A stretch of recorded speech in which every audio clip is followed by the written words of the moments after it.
The galactic soldier, a mountain of muscle encased in shimmering golden armor, stepped forward, his shadow engulfing the human boy. Without a word, he slapped the kid clean across the face. Smack! The sound cracked through the cavernous marble hall of Prime's tribunal chamber, echoing not just from the force, and trust me, there was plenty of that, but from the absolute, bone-chilling silence that swallowed it afterward. Thousands of alien bigwigs, military commanders, and even a few intergalactic paparazzi held their breath. Up in a fancy chrome-plated balcony, a Zarthian scrib, who looked like a squid wearing a tiny hat, froze mid-ink stroke. Even the translation drones, usually so smooth, hiccuped, like they couldn't figure out if this was a friendly reminder of who's boss or, a declaration of war. What do you think, at that moment, what should Ryan have done? The boy, Ryan Knox, all 17 years of him, a cadet, human, and notoriously underqualified for anything galactic, just blinked. His left eye was already puffing up a bit, a souvenir from a wrestling match with some overenthusiastic Tormarmac brute back at Earth's training station. But he didn't even lift a hand to his throbbing cheek. "Was that it?" he asked, his voice barely a whisper, yet it cut through the silence like a laser. The soldier, Vano of the Vardani Legion, stared. His hand, still hanging in the air after the slap, actually trembled a little. A dozen high-def holocams zoomed in, practically sniffing for a reaction. One of them even picked up the faint, angry hum of Boomer's cybernetic arm itching for action. And still, Ryan didn't move. From the row behind, Commander Drew Vega's voice drifted out, cool as a cucumber in a freezer. "Ryan," he said, "don't kill anyone yet." "Yes, sir," Ryan replied, without breaking eye contact with the now very confused Vano. The chamber's silence finally shattered, first with whispers, then with the frantic buzzing of data tablets and media swarms. A live ticker across the hall's ceiling translated the moment into 27 different languages. Most of them read something like, "Primitive human shows alarming composure after sanction strike. I bet that made the Vardani feel real good about themselves, huh?" The tribunal host, a Trilaxian with way too many fingers and practically zero manners, shuffled nervously at his podium. "This was a symbolic gesture," he stammered, trying to smooth down his wobbly antenna. "A reminder of galactic hierarchy. It was not," he added quickly, glancing at Ryan's swelling face, "meant to break the boy's jaw." Vega, still as a statue, cut in. "Lucky for you, it didn't." No change in his tone, no flicker in his expression. His face was lean, weathered, his eyes unreadable, like ancient runes. He wore the same ancient Earthfleet uniform everyone else had ditched 50 years ago. The old patch, a stitched blue earth above crossed lightning bolts, still clung to his shoulder. No fancy shields, no invisibility cloaks, just pure, unadulterated history. "And if it had?" asked the Vardani general beside Vano, who still hadn't lowered his hand. Vega turned his head slowly. "Then you would have needed a mop," he said. No smile, no threat in his voice. Just cold, hard certainty. The general scoffed, flicking his thick tail behind him. "You humans. Always so dramatic." "We do have a flair," Vega countered. "Must be all the Shakespeare. Ever read Julius Caesar?" The general blinked. "Who?" "Never mind." Yelena Shao, adjusting her glasses from the human delegation row, muttered under her breath. She was a scientist first, a diplomat second, and a chronic over-preparer always. Her hair was pulled back into a bun that probably hadn't moved in 4 years, and her tablet was already scanning atmospheric fluctuations for security weaknesses. "This display was expected," she explained. "The Vardani Empire maintains superiority through ritual humiliation. It's cultural theater." "Is that what they're calling it now?" Vega murmured, a hint of something unreadable in his tone. Boomer shifted his stance. The light glinted off the black seam of his left arm, the prosthetic one. He'd actually installed a knockoff soda dispenser in the forearm for fun, and Vega had told him to remove it before the mission. He hadn't. "That's Boomer for ya." The tribunal resumed, voices louder now, more confident. The slap was logged. The humans were still breathing. Technically, everything was going according to protocol. What a bunch of sticklers, right? A tall sorry delegate stood next, her translucent skin shimmering, her voice like glass breaking underwater. "We recognize Earth's application to the Galactic Confederacy. However, We also recognize the need to assess their technological maturity. Frankly, your weapons are embarrassing." She motioned to a floating screen behind her. Footage played, human warships, blocky, gray, with rotating cannons and physical thrusters, lumbered through space like outdated tractors. "Railguns, propellant-based missiles, mechanical impact systems," she scoffed. "Why haven't you evolved?" Vega didn't answer immediately. He just tapped the edge of his boot against the polished floor, waiting until every eye was back on him. "We like the noise," he said. The chamber blinked, a beat of silence, then scattered laughter, nervous, mocking. In the back, one of the Nari diplomats leaned to his assistant and muttered, "Humans think sound is a tactical asset. Absurd." But Yelena, ever the pragmatist, smiled just slightly. Ryan stepped back to Vega's side. "Permission to speak freely, sir?" "No," Vega said. Ryan paused, then said, "Anyway, do they always do this? Hit people to prove they're better." Vega looked up at the golden banners lining the ceiling, each marking a war the Vardani had won against other species. "None involved Earth. Sometimes they hit," he said. "Sometimes they talk. Either way, it's theater." The tribunal droned on for another hour, but it was all posturing, numbers, threats, statistics. The Vardani held dominion over 4 sectors. Their plasma fields were impervious. Their soldiers were biomodified. Their AI systems had won wars before organic boots even hit the ground. And the humans, with their laughable tech and outdated gear, were being granted observational status in this chamber out of pity or amusement. Basically, they were the galactic equivalent of a charity case, or maybe a really bad reality TV show. When it finally ended, the human delegation was escorted back to their docked vessel, a stubby, ugly ship called the Elk. It was shaped like a hammerhead and smelled like steel, coffee, and burnt ozone. The moment they were sealed inside, Yelena activated jamming fields. Boomer sat down cross-legged and pulled out a protein bar. Vega stayed standing, a sentinel in the storm. "They're scared," Yelena said. Vega nodded. "They should be." He paused. "They think we don't know their shields can't absorb magnetically accelerated metals." "I know." He looked at her, his eyes piercing. "They think we're applying to the Confederacy for safety." "I know." She leaned forward, her voice low. "And they think Boomer is just a boy." Vega smirked. Boomer, meanwhile, tore into the wrapper with his teeth. "They slapped me," he said, almost puzzled, "in front of everyone." Vega looked at him. "You didn't hit back. You told me not to. And next time—" Boomer cracked his neck, the servo in his jaw clicking like a tiny, dangerous clock. "I hope you forget to tell me." Yelena tilted her tablet. Fleckham just sent confirmation. Vardani approved the joint combat simulation for tomorrow. Their idea, of course. They want to humiliate us again. Vega walked to the ship's viewport and looked out. Beyond the glass, Vardani ships floated like obsidian blades, sleek, silent, shimmering with energy barriers. They pulsed with power, technology honed over centuries, designed to reduce entire continents to ash in seconds. "They think we're here to prove something," Vega murmured. "Aren't we?" Yelena asked. He didn't answer right away. Just leaned one hand against the cold glass, watching the silent ballet of ships.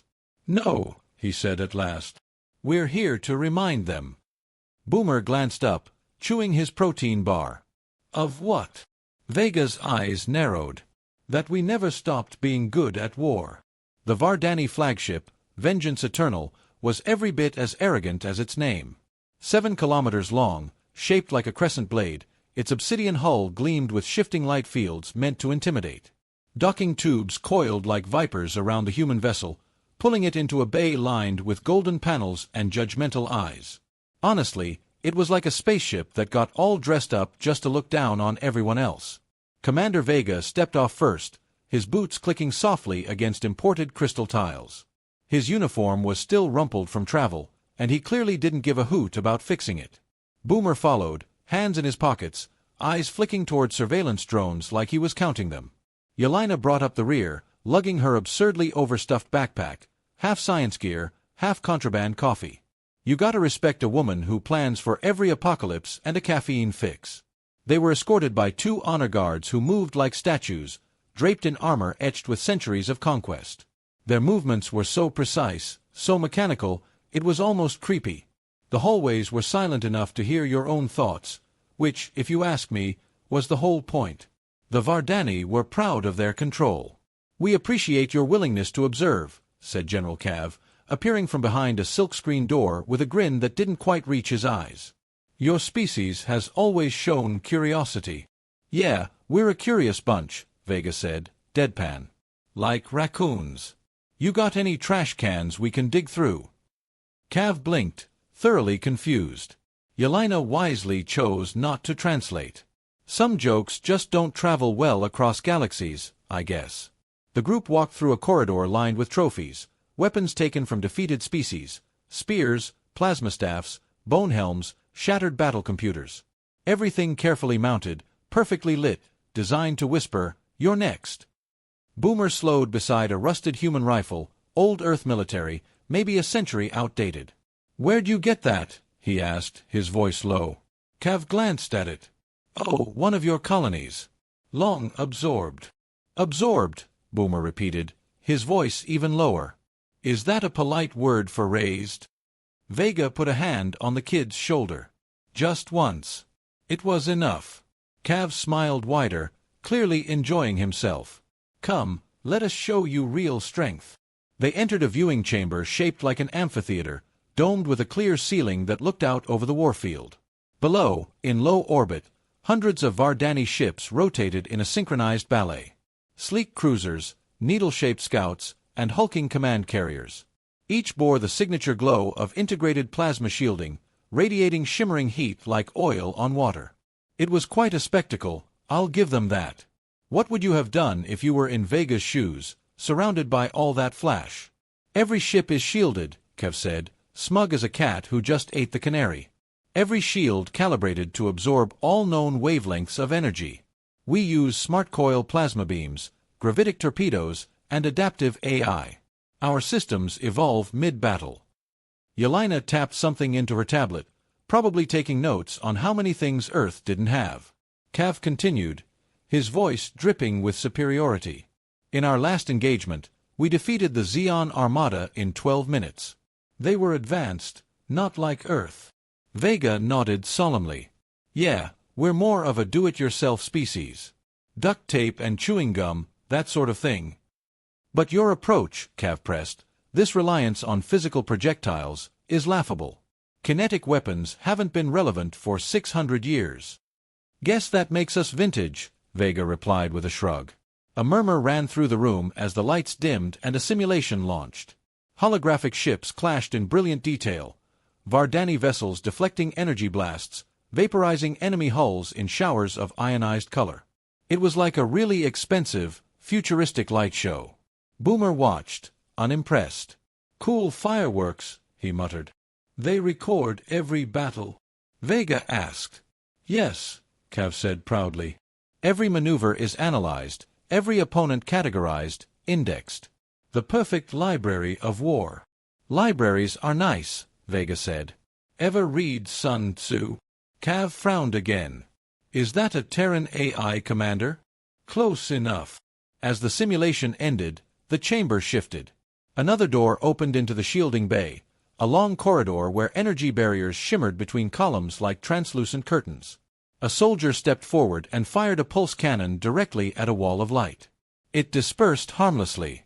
"Our shields are reactive to velocity and heat signatures," said a Vardani technician. "Nothing penetrates." "Nothing energy-based," Yelena noted quietly. Cav glanced at her. "Yes, of course. But why would anyone fire a dumb slug in the 43rd cycle?" Boomer raised a hand. "Can I ask a question?" Cav's face twitched, probably annoyed at being interrupted by a primitive. "Go ahead." "If your shields stop fast, hot things," Boomer said slowly, "what happens with slow, cold things?" The technician actually laughed. "We optimize for combat threats. No species fires rocks." "Not yet," Vega muttered. Yelena tapped her scanner. "Fascinating." Cav rolled his eyes. "We have considered every angle. Our AI systems process 17 trillion potential inputs per second. Cool, said Vega. I used to have a toaster that tried to take over my kitchen. Does yours burn bagels, too? The translator drones stalled again. Kev looked vaguely nauseated. I bet his AI couldn't process that input. They moved on to the hangar where Vardani troops in shimmering armor moved in formation. Every step synced, every breath controlled. Muscle-enhancing exosuits and embedded neural nets turned them into combat puppets, elegant and efficient. One stepped forward, taller than the rest. Would the human boy like to spar? He asked, his voice smooth and too kind. Boomer glanced at Vega. Diplomacy first, the commander said. Right. Right, Boomer replied, clearly disappointed. Cav gestured again. Tomorrow we simulate live engagement. Your ships may participate if they still function. Sure, Vega said. We'll bring our slingshots.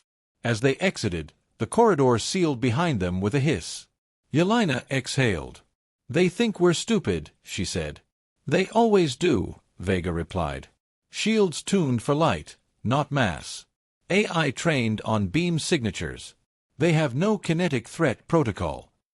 They will tomorrow, Boomer kicked at the floor. Can I punch someone yet? Soon. Back aboard the Elk, Yelena ran diagnostics while sipping instant coffee that smelled suspiciously like motor oil. Boomer powered up the targeting displays and activated the rail array, an ugly row of magnet-driven cannons bolted together like spare parts. Vega stood in the central control hub, arms crossed. They want a show, he said. Yelena nodded. Let them have it. The human fleet was small, 10 ships total. None of them newer than 50 years. No shields, no cloaking fields. Just thick hulls, stubborn captains, and weapons designed to punch holes instead of flash warnings. Yelena looked at Vega. You think they'll broadcast the match? They always do. Good, she said. Time someone reminded the galaxy what physics is. Vega looked out the viewport again. Beyond the dock, Vardani ships glistened like untouchable gods. He smiled, just faintly. Let them show off, he said. We'll do the cleanup. The Vardani called it a joint combat demonstration. In Earth terms, it was more like a trap with snacks. 16 species tuned in, over 1 billion viewers across the galactic net. Holographic drones drifted in orbit, capturing the action from every dramatic angle. The Vardani had choreographed it like a gladiator show set in the cuter void belt, with its drifting metallic asteroids and shimmering plasma fields. The perfect stage for a species to be humbled. The human fleet emerged slowly. 10 ships, no stealth, no flash, just ugly boxy vessels that looked like they'd been built in a garage during a blackout. The Elk led the charge, if you could call it that, followed by lumbering corvettes with burn scars and hull panels that didn't quite match. One ship even trailed smoke on purpose, just to really drive home the "we're old and busted" vibe. The Vardani fleet, meanwhile, shimmered into formation with surgical precision. Rows of elegant vessels, shields humming, weapons pulsing, AI synced, and camera ready. From the central warship, General Cav watched with a satisfied grin. They brought relics, he muttered. Power signatures minimal, his aide confirmed. No cloaking, no distortions. Just metal. Perfect, Cav said. Begin. The first blast was for show. An elegant wave of plasma that rippled toward the human formation in slow, blooming arcs, the kind meant to impress the audience more than obliterate the enemy. Vega let it roll past. Are they trying to tan us? Boomer muttered. Patience, Vega said. They're still dancing. Yelena watched her sensor panel. 3, 2, there. Field harmonics dipped. Shields flinch at magnetic surges. Ready the rods. On board the Elk, compartments opened with a groan. No sleek energy weapons. No smart torpedoes. Just railguns, old ones, modified to fire depleted tungsten rods at Mach 27. The kind of weapon ancient Earth once pointed at satellites, and later at each other. Classic human ingenuity, or insanity, depending on your perspective. Vega gave the nod. The rail array ignited. No sound in space, of course, but the ships recoiled violently as payloads were launched. The rods, 8 feet long, dense as gilt, cut through space without a glow, without warning, without dignity. The Vardani didn't even notice at first. Then, a stellar chorus of Vardani cruisers jerked violently sideways. Its elegant shield shimmered, then cracked. Not from heat, not from plasma, but from sheer, brutal force. A rod tore straight through the engine core. On the viewing screens, it looked like a glitch. The cruiser stuttered, twisted, and then erupted into silent debris. Cav blinked. Replay that. Another rod hit a scout ship, slicing through its bridge like a can opener. No energy discharge, just kinetic devastation. A few frames later, 2 more ships exploded. "Commander, they're not using energy," one Vardani tech yelped. "No plasma," Cav barked. "Then what the hell?" "Rods," whispered the aide. "Cold metal rods." "Primitive," Cav hissed. "Effective," the aide replied. Human ships weren't elegant, but they didn't need to be. Their formations looked chaotic, off-center, stuttering. But each move was choreographed in reverse. Disarray as camouflage, disorder as misdirection. Boomer piloted the Blacktail, a corvette named after an Earth deer. It twisted sideways, looking broken just long enough to get behind a Vardani destroyer. He flipped a switch. A soda can launched. "Wait, did you just—" Yelena's voice crackled over comms. Boomer grinned. "EMP thermos, DIY special." The thermos, wrapped in an electromagnetic charge field, detonated 5 meters from the destroyer's comms array. The shield didn't register it. The systems inside did. The destroyer went dark, then sideways, then collided with another ship. Boomer didn't celebrate. He was already lining up the next shot. What do you think about Boomer's ingenuity? Who needs fancy tech when you have a thermos and some electromagnetic wizardry? In the tribunal's viewing dome, chaos bloomed. Delegates gasped. Some shouted, some laughed nervously. The betting line shifted fast. Cav pounded his fist on the command rail. "Launch interceptors." "They can't track the rods," yelled the sensor chief. "They're too small. No energy signature." "Then launch everything." Vardani ships began to fire in wild patterns, guessing rather than aiming. Plasma beams lanced across the void like drunken searchlights. But the human fleet didn't need shields. They didn't even try to dodge. They just punched back hard. One by one, the Vardani fleet started falling. Elegant ships sliced by dumb slugs. Yelena's voice was steady. "Structural integrity on Vardani flagship at 64%. "Remind me to tell them how magnets work," Vega said. "They're learning," Boomer muttered, his voice cold now. On board the Vardani flagship, alarms screamed. Cav watched in disbelief as a tungsten rod embedded in their dorsal fin breached the power loop and shut down half their engines. He opened a channel to the human vessel. "Cease fire." Vega didn't respond. Cav snarled. "We demand diplomatic pause. Now this is a war crime." Vega leaned forward in his command seat. "No, Cav," he said. "This is physics." The Elk fired one final volley, a barrage of kinetic slugs that tore through the last defensive line. The Vardani fleet scattered. Their formation lost. Their pride shredded. Ships fled. Some surrendered. A few just drifted, dead in the water. Then came the silence. Vega stood slowly. Across the galactic network, millions of aliens sat frozen. One human commander had just dismantled the pride of a galactic superpower with tech so old it didn't even register as a threat. Boomer sat down on the floor, sipping a warm juice pack. "I crushed a guy's skull in training once," he said casually. "Snapped his collarbone, too. Never liked being touched." Yelena looked up. "That's not in your file." He smiled the way only a kid with metal bones could. "Wasn't reported." Vega looked out the viewport at the wreckage of the once great fleet, then turned to the crew. "They'll call this barbaric," he said. "They'll say we violated some doctrine or insulted the spirit of unity." "Did we?" Yelena asked. "No," Vega said. "We reminded them why we don't play by their rules." A final message blinked onto the console from the Galactic Tribunal. Subject: Emergency session requested. Topic: Human warfare capabilities. Boomer finished his drink. "Oops," he said. Vega nodded, dry. "That was our plan." The Vardani flagship Vengeance Eternal drifted in silence. Its shields cracked, command deck in tatters, and pride bleeding from every shattered panel. Smoke curled from console housings. Backup lights flickered overhead like dying stars. The once gleaming war room had turned into a tomb of blinking red warnings and whispered disbelief. General Cav stood stiffly near the command dais, eyes locked on the tactical display that no longer showed a fleet, only wreckage. Only Earth's stubborn little ships still orbiting with quiet patience, guns cold, as if they hadn't just humiliated one of the oldest military empires in the galaxy. "They cheated," he muttered. His aide didn't reply. Across every major channel, reruns of the battle played.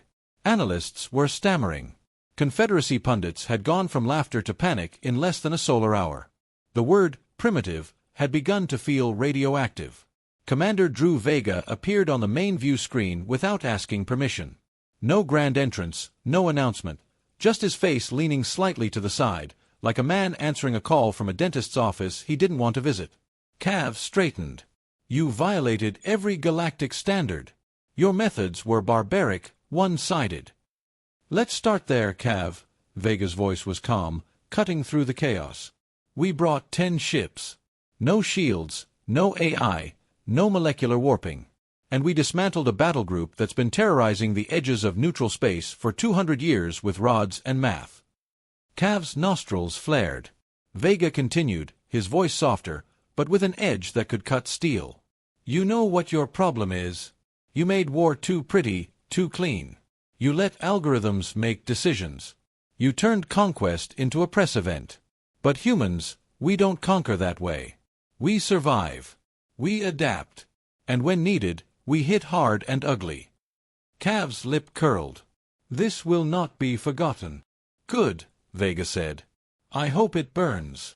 Behind him on the Elks Bridge, Boomer tossed a pouch of trail mix between his hands. His cybernetic fingers snapped it open with a pop.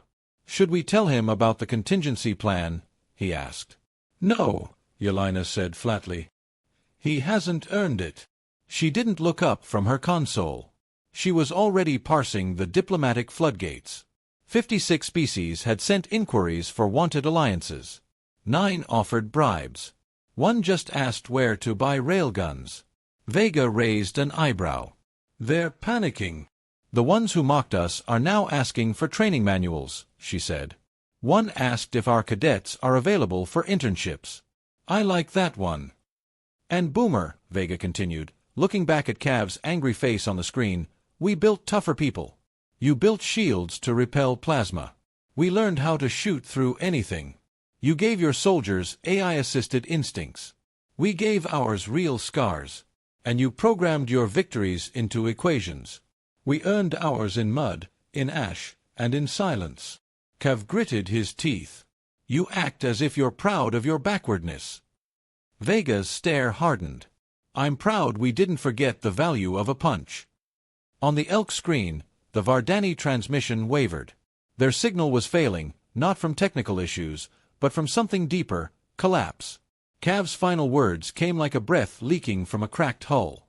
"This isn't over." Vega nodded once. "No," he said. "It's just your turn to learn." The channel cut.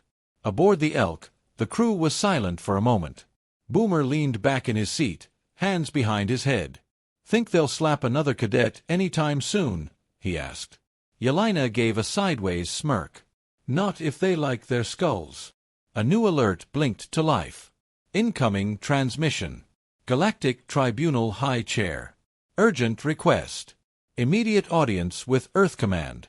Attached. Full strategic surrender offer from Vardani Council. Boomer whistled. "And here I thought we'd need Section 2 of the plan."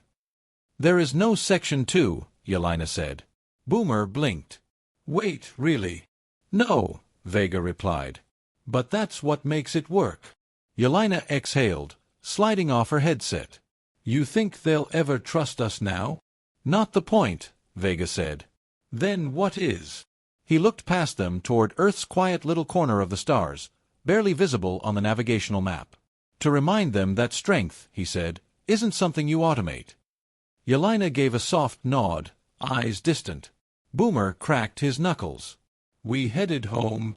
Vega shook his head. Not yet. Someone has to clean up the mess. Behind him, the fleet began to shift.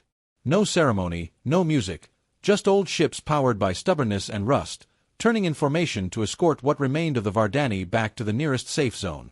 Earth's message had been delivered. It wasn't style that won wars. It was substance, and sometimes, just sometimes, a tungsten rod going Mach 27 through your fancy empire. As they drifted past the floating wreckage, Vega poured himself a cup of reconstituted coffee. Steam curled into the air. He didn't raise it in a toast. He didn't say anything poetic. He just took a slow sip, then muttered to himself, "You think this was bad? Wait till they see what's under Nevada." And with that, we have reached the end of the story, but stories don't end here. If you like the story, don't forget to hit like and subscribe to the channel so you receive all the new content. And if you have an opinion or something that caught your attention, leave a comment and let's discuss together. I'm waiting for your opinions, and see you in the next story. Bye.